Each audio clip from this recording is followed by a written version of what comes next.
Pensar en público es pensar las humanidades, las artes y las ciencias sociales saliendo del aula y entrando al debate ciudadano.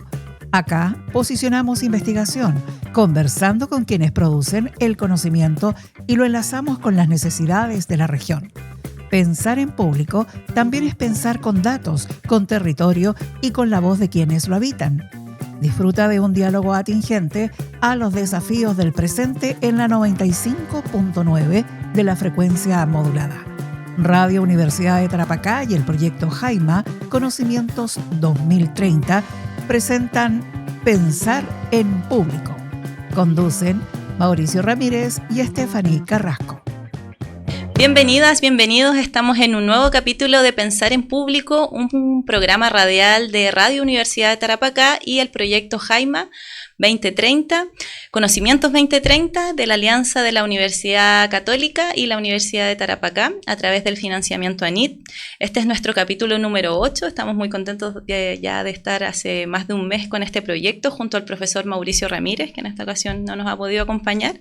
Y bueno, el día de hoy vamos a hablar de un tema muy importante para el proyecto Jaima, que tiene que ver con uno de sus ejes estratégicos, que el día de hoy nos estamos organizando para ver cómo va a ser esta proyección en estos 4 o 5 años que va a estar el Jaima acá en Arica, en Iquique y también en Santiago. El día de hoy nos acompañan las invitadas que son integrantes de este eje estratégico, tanto del lado académico como del lado profesional. Nos acompaña Milena Gras, académica, investigadora, traductora, especializada en el área de estudios teatrales y metodologías de la investigación artística, profesora titular de la Escuela de Teatro de la Pontificia Universidad Católica de Chile, donde también ha ejercido como directora. Ha ocupado un rol de vicepresidenta de la Federación Internacional de Investigación de Teatro, ¿cierto? Sí. Integró el primer Consejo Nacional de las Artes Escénicas en Chile como representante de los académicos y ha encabezado el núcleo Milenio Arte, Performatividad y Activismo y colabora como investigadora senior en los centros interdisciplinarios como Biodemos, Violencia y Democracia. Bienvenida, Milena, ¿cómo estás? Muchas gracias, muy bien. Muchas gracias por tenerme aquí. También nos acompaña nuestra académica de acá de la Universidad de Tarapacá, del Departamento de Antropología, doctora en Antropología. Su trabajo interdisciplinario se vincula con la antropología social, con el cine, el videoarte, los estudios del cuerpo y siempre también en conjunto con organizaciones artísticas de acá de la ciudad, como Aricadoc y otras organizaciones. Andrea Chamorro, bienvenida, ¿cómo estás? Bien, muchas gracias. También muy contenta de estar acá y tener a Milena en Arica también. Y también nos acompaña nuestra compañera de funciones que se ha estado integrando acá al proyecto Jaima, Cristal Restelli, lo dije muy bien. Ella es antropóloga y se está integrando al cuerpo profesional para levantar el eje de ciencia abierta. Bienvenida, Cristal, ¿cómo estás? Muchas gracias por la invitación. Bueno, para comenzar queremos que nos puedan comentar, explicar en sus palabras para todos quienes nos escuchan. Sabemos que esta es una radio FM, la 95.9, donde nos escuchan personas de a pie, no solamente académicos o estudiantes, que nos puedan definir el concepto de ciencia abierta. ¿Qué paradigmas también cambia respecto a lo que se hacía antiguamente, quizás respecto a la divulgación de las investigaciones? No sé si quiere empezar, ¿cuál de nuestras 3 invitadas? Hoy día en la mañana partimos en la conversación tratando de definir cómo íbamos a entender ciencia abierta en este proyecto, y en realidad voy a partir yo, después nos complementan Andrea y Cristal. La ciencia abierta lo que trata de hacer es sacar el conocimiento que se genera en las instituciones como la universidad para que eso que siempre nos critican o nos dicen que se hace muy a puerta cerrada o muy desconectado de la ciudadanía, pasa a ser información relevante para la toma de decisiones. Esa es como una primera de las personas de a pie, como tú dices, para que todos podamos disfrutar de lo que invierte el Estado en investigación. Y eso requiere, por una parte, abrir para que esté disponible para la comunidad científica y no científica lo que se escribe, lo que se publica, pero también los datos que se generan en la investigación. O sea, yo entrevisto a un grupo de personas y me interesa que otros investigadores que traten temas afines también puedan tener acceso a esa información que pagó el Estado. Y lo último que se ha ido incorporando tiene que ver con cómo participan las personas que no están en la universidad en generar conocimiento y cómo reconocemos los saberes ancestrales, los saberes de las comunidades, co-creamos preguntas, colaboramos en los procesos de investigación sin mantener esta jerarquía como que hubiera un conocimiento de primera calidad o de primer orden, que es este conocimiento abstracto, objetivo, teórico de la ciencia, y que después todo el conocimiento ancestral que se ha transmitido por generaciones y generaciones y que es muy rico, como si eso no tuviera valor. Entonces, el último énfasis, podríamos decir, de ciencia abierta, tiene que ver con una integración de estos mundos que han estado separados.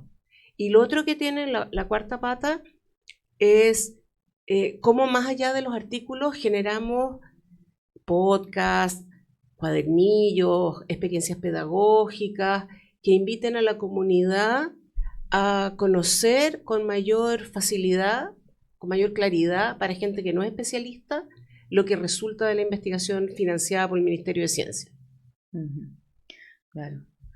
Andrea, ¿nos puedes complementar quizás esta información tomando en cuenta también las cosas que tú has hecho en tus investigaciones, que has tenido como harta relación con comunidades indígenas de Belén, ¿cierto? De la precordillera de nuestra región.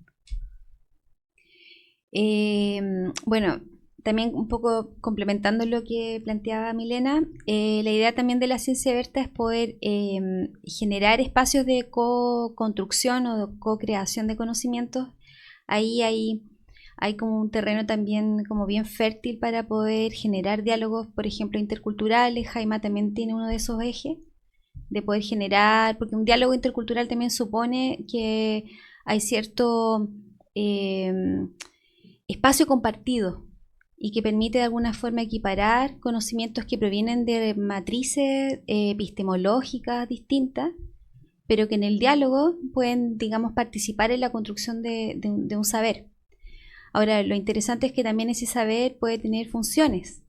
En este caso pueden ser funciones muy directas que tienen que ver con, por ejemplo, con cuestiones más de lo que podríamos entender como ciencias duras, pero también dimensiones como más blandas o más cualitativas, que podría ser, por ejemplo, aportar al bienestar de una comunidad.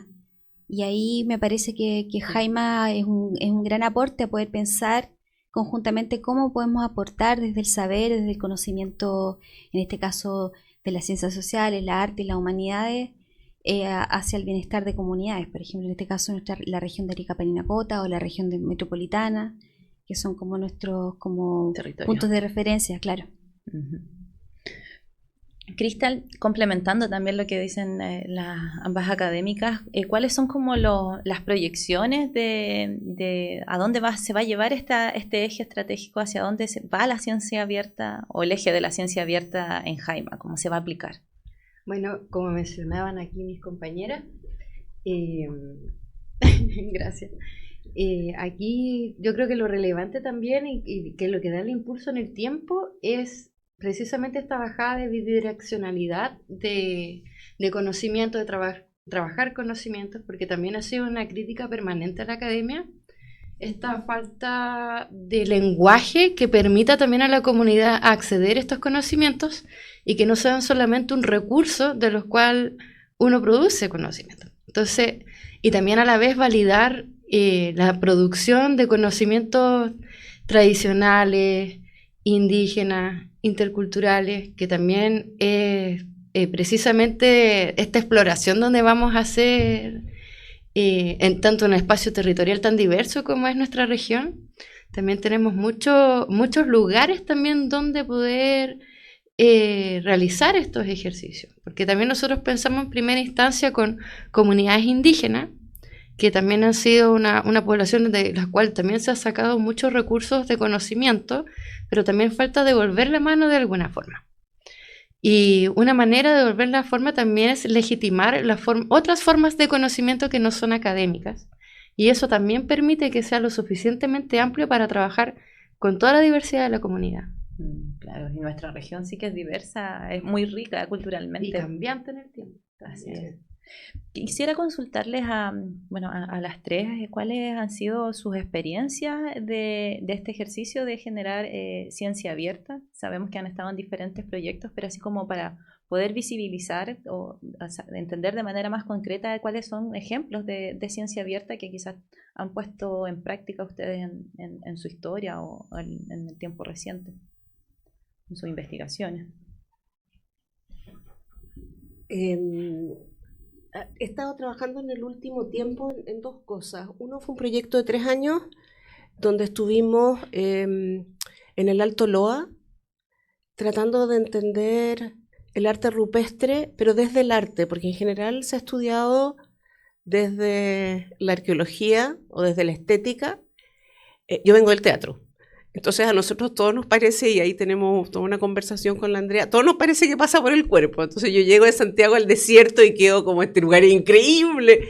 ¿Cómo no preguntarse cuál es la experiencia de pintar en la roca al sol, desde dónde se ve, según dónde está el sol, qué sé yo? Entonces ahí recorrimos hartos lugares con personas de la comunidad, en particular de San Francisco de Chiu, también de La Sana.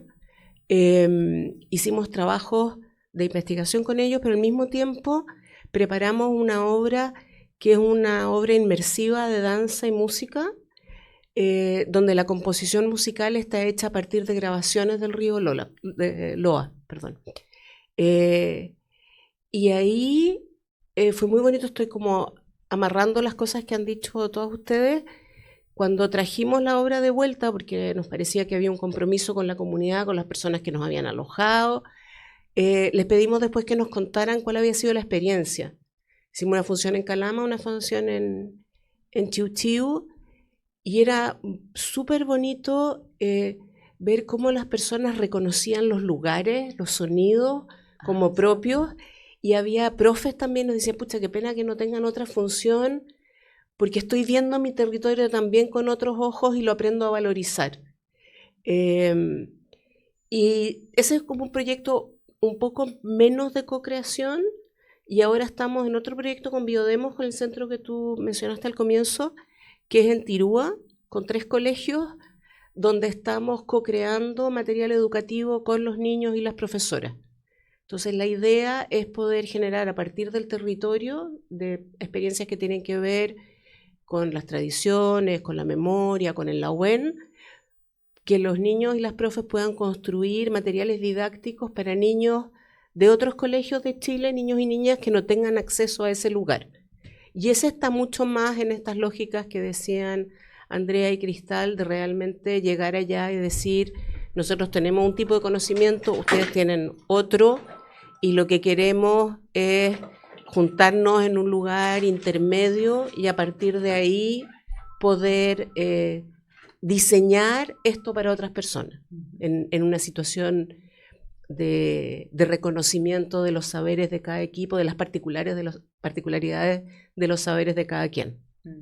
Qué bonito, qué importante igual debe ser para esas comunidades sentirse parte de estos proyectos colaborativos mayores que igual trascienden a sus espacios, a sus territorios. A ver, o sea, cuando estábamos en el desierto, nos decíamos, ya, ahí hay una ruta, y una que viene de Santiago mira y no ve nada. Entonces, claro, pues las personas saben del entorno real en el que viven día a día mucho más que quien viene de afuera, y eso hay que reconocerlo. Bueno, si nos puedes comentar también.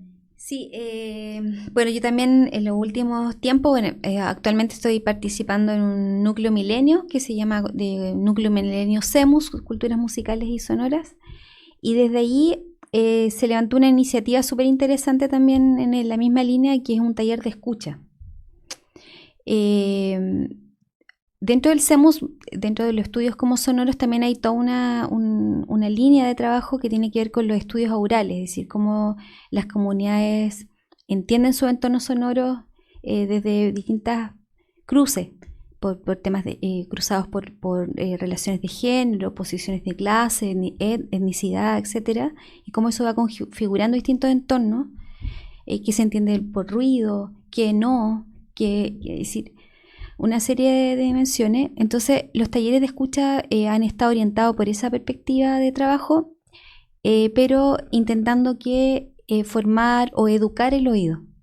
Entonces, han hecho muchos trabajos bien interesantes también con escuelas y con comunidades para reeducar el oído en función de poder identificar, por ejemplo, coordenadas identitarias, territoriales, generar espacios de bienestar en escuelas, por ejemplo. Particularmente acá, por ejemplo, hay un estudiante de práctica que tomó la metodología y la llevó, por ejemplo, al Liceo Experimental Artístico de acá de Arica para trabajar en mediación escolar, en situaciones de violencia y de bullying escolar, que lo conversábamos hoy día. Uh-huh. Entonces él llevó, por ejemplo, ese tipo de metodología a escuelas y ver si el escucharse y aprender a escuchar permitía, por ejemplo, aminorar como las relaciones interescolares y que están muy mediadas por relaciones de violencia escolar. Entonces, me parece que claro, también hace un poco parte de lo mismo, es decir, que es como conocimiento que no se queda en estantes, que no es una materia como muy... que no queda como en las bibliotecas y que se llevan a la práctica, al convivir. Así es. Hoy nos movimos un poco acá. Sí. Ayer igual hubo un temblor, pero somos ariqueños, estamos acostumbrados. Sí. Bueno, en Jaima tenemos se está impulsando un fondo, ¿cierto? Fondo Semilla Jaima, que busca, entre otras cosas, la colaboración entre académicos de la UCE y de la UTA, pero también hacerlo a través de proyectos que tengan esta vinculación con los territorios, con las comunidades. Y ambas están presentes en proyectos semillas que fueron seleccionados. Hay que mencionar a quienes nos escuchan que participaron más de 35 grupos académicos de ambas universidades. Bueno, quedaron seleccionados 15, esperamos que los demás igual tengan un proceso de acompañamiento a través de este proyecto. Y quería que nos pudieran aprovechar de comentar un poco de qué se trata cada uno de estos proyectos. Por un lado, Milena está junto a Nanette Liberona, que es parte de la DEXO de Iquique, la Dirección de Ciencias Sociales allá, en el proyecto Ignominia, que es una creación escénica a partir de la experiencia del cruce de fronteras, una investigación corporal. Y Andrea está en el proyecto Trenzar el Viento, sonoridades y escucha en la colección etnográfica del Museo Arqueológico San Miguel de Azapa. Entonces, si nos pueden comentar más o menos de qué se trata ese proyecto, aprovechamos de hacer difusión también, y cómo se vinculan también con los territorios en este concepto de ciencia abierta. Yo creo que esto va a ser un súper buen ejemplo para las cosas que estábamos conversando antes. En el proyecto con Nanette también participan Camila Pérez y Daimo Contreras, que ellos son profesionales de la danza, el teatro y el buto, que es una práctica particular teatral, y que en el fondo lo que han empezado a hacer, yo soy la última en llegar al proyecto, es trabajar a partir de la investigación de Nanette sobre el cruce de la frontera y llevarlo a eso, transformarlo en una experiencia sensible que vaya más allá del texto escrito de la antropóloga o la socióloga o quien esté en ese momento haciendo la investigación, sino que sea una experiencia en la cual nos podemos conectar desde otro lugar, desde las experiencias individuales. Entonces, hay un primer trabajo en que Nanette con Camila, con Daimo ya han ido al territorio, empezaron a armar este trabajo corporal. El Teatro Buto es un teatro que se genera después de la Segunda Guerra Mundial, de las bombas en Japón, después de las bombas de Hiroshima, entonces muy impresionante. Y tiene esta misma cosa, el título lo dice, no ignominia, pero de la desolación de lo que pasa en un territorio arrasado y en los cuerpos. Y ahora vamos a entrar en una etapa de trabajar todavía más la producción escénica, en sonido, diseño de vestuario, cosas así, pero también en talleres in situ en la frontera, para que de alguna manera estos proyectos, que es como una tensión que tenemos, que es algo que nos estamos preguntando desde las artes, las humanidades y las ciencias sociales, ¿cómo podemos colaborar más en los proyectos de investigación para que las artes no sean algo que llega al final a la divulgación, o en el caso, por ejemplo, de la sonoridad, que nos demos por hecho que todos escuchamos igual. Cuando Nanette decía hay que aprender a escuchar, no es que haya un silabario que todos tienen que aprender. En el fondo tenemos que dejar de pensar que todos escuchamos igual y que todos escuchamos la realidad para saber que la percepción se configura a partir de nuestros sesgos. Entonces, que oímos ciertas cosas que hemos aprendido a escuchar y que hay otras que nunca nadie nos dijo que estaban ahí y por eso no las percibimos. Las artes o esta preocupación de la percepción tienen que ver con que podamos encontrarnos con otras personas que a través de esa experiencia puedan acceder a la realidad de una manera más compleja, o a las experiencias de otras personas de maneras más complejas. Hemos pensado también llevar la producción o a la Camila, a la Nanette, a Santiago para que se junten con los estudiantes de teatro. Mucha construcción de redes y espacios de compartir cómo se trabaja. Andrea hablaba de bienestar, o sea, cuáles son las buenas prácticas, cómo cuidamos, por ejemplo, a los inmigrantes con los que trabajamos, qué crédito les damos respecto de sus propias experiencias, que dan forma a esta obra. Todo ese universo de lo que significa co-crear, con las experticias que tiene cada quien, digamos. Muy interesante. Y también un tema que es muy de acá, de esta zona, el tema de la migración. Tenemos una población muy, muy grande con quienes compartimos y nos relacionamos y se va ampliando esta interculturalidad, esta riqueza cultural de la que hablamos en un inicio. Andrea, cuéntanos de qué se trata este proyecto de Trenzar el Viento. Bueno, es un proyecto que postulamos en conjunto con Ignacia Cortés, que ella es académica del Instituto de Estética de la Universidad Católica. Ella actualmente está con un proyecto de iniciación investigando los grupos de Laquita femenino. Entonces tiene varios estudios de caso en Santiago, Valparaíso y acá en Arica. Y particularmente yo estaba desde el año antes pasado, también a propósito del trabajo con el núcleo CEMUS, venía estudiando archivos etnográficos. Entonces había estado trabajando en el archivo etnográfico María Esther Greve en Santiago, y el año pasado empecé a revisar qué había de material etnográfico acá en el Museo de Azapa, y me encontré con una colección como muy importante organológica, que son aerófonos, fundamentalmente, y también membranófonos. Hay tambores también etnográficos, y que estaban solamente apilados, digamos, están guardados. Entonces también las fichas, por ejemplo, están fichados, pero las fichas no están tan completas, no hay un trabajo de digitalización, por ejemplo.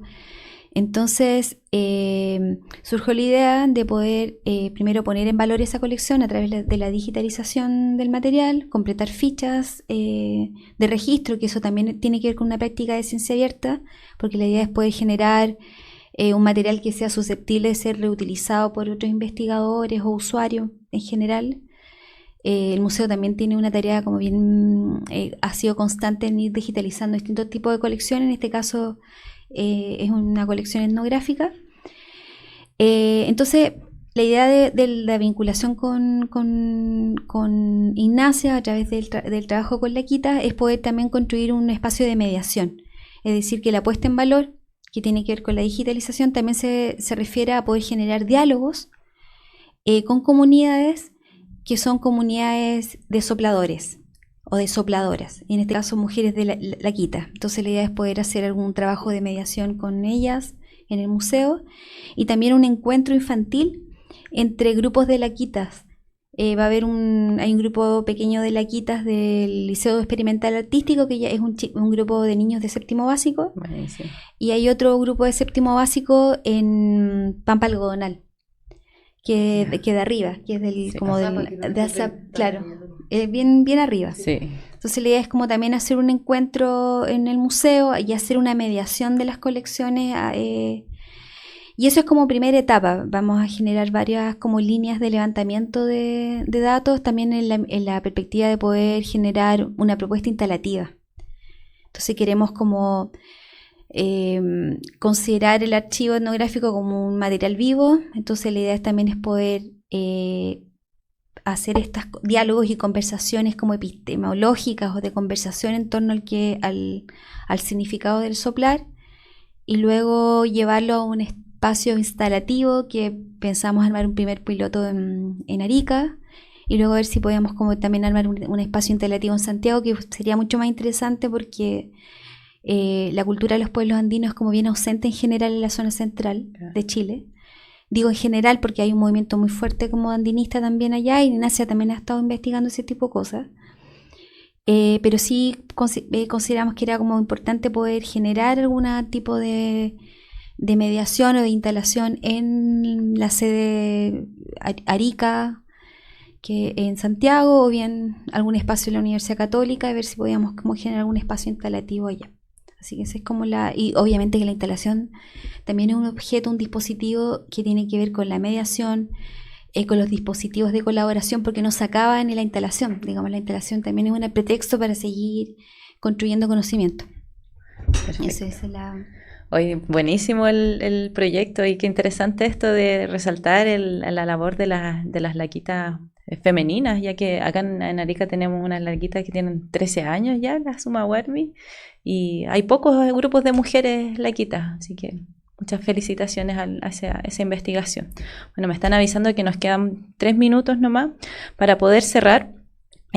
Preguntarle a cada una si es que se puede sintetizar en un minuto de qué manera se pueden fortalecer todo lo que tiene que ver con las investigaciones con el arte. Sabemos que Jaima es un proyecto global que abarca las ciencias sociales, las humanidades, pero también el arte, que es algo que acá en la región la gente está muy ávida de producir, de participar, de consumir arte, y que es muy grato que pueda ser una de los cruces de todo este gran proyecto que están realizando la UC y la Universidad de Tarapacá.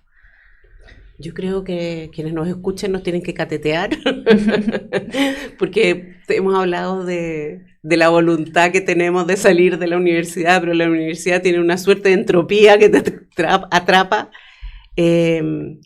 Y lo otro es que en las artes sin público no pasa nada. Entonces, recordarnos que estamos en este proyecto para salir de la universidad, para buscar otras formas de comunicación y de trabajo también al interior de la universidad, y acompañarnos, venir cuando les invitemos a las actividades que hagamos.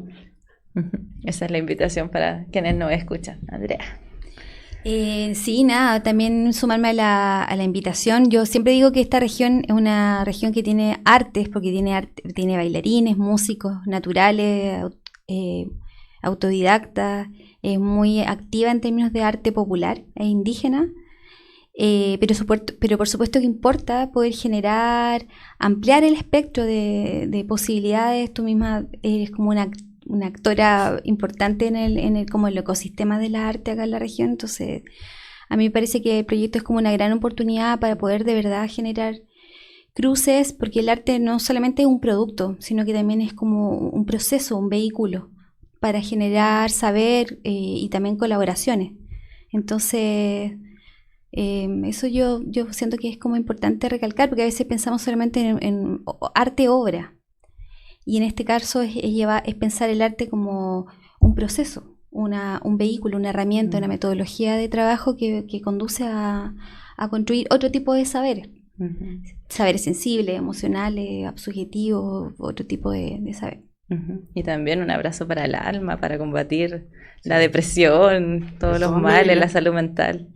Cristal, tú. Sí, yo creo que la importancia, también retomando lo que dice Andrea, es que el arte es, además de un instrumento, es un canal, es también un lenguaje universal también, si se quiere, que puede aunar en un lenguaje común, un lenguaje que ha sido históricamente más sesgado, sobre todo desde un lenguaje técnico que tiene la ciencia, que también las artes permite que se articulen porque tiene una sensibilidad especial también con respecto a cómo se comunican las personas, las emociones, las circunstancias, la contingencia. Entonces, es un canal olvidado, pero que es totalmente estratégico para hacer esta bajada también de comunicación con la comunidad y la transdisciplinariedad.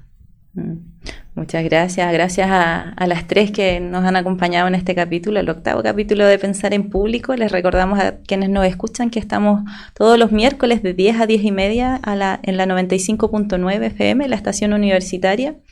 Esto es parte del proyecto Jaima, un proyecto de la asociatividad entre la Universidad Católica y la Universidad de Tarapacá a través del financiamiento de ANIT. Y los esperamos todos los miércoles. Hasta luego.